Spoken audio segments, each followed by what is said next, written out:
శివుడు మరియు పార్వతీదేవికి ఇద్దరు కుమారులు పుట్టారు. గణేశుడు బుద్ధిమంతుడు, మొదటి పూజ పొందేవాడు. కార్తికేయుడు స్కందుడు యోధుడు, శక్తిమంతుడు. ఒకసారి దేవతలు ఒక పెద్ద యజ్ఞం చేశారు.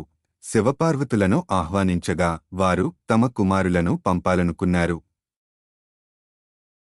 తల్లి పార్వతి చెప్పారు, మీరిద్దరూ ఎవరు ముందుగా భూమిని ప్రదక్షిణ చేస్తారో ఆయనకే ఫలితం.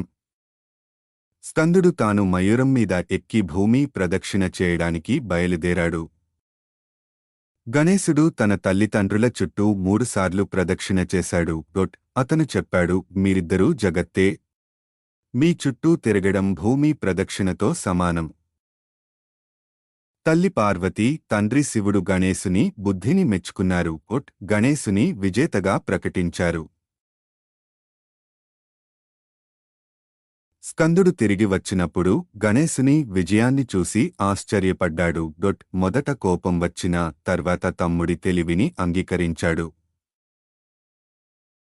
మంగళ సందేశం: మన పెద్దలు, తల్లిదండ్రులు మనకు దైవంతో సమానం.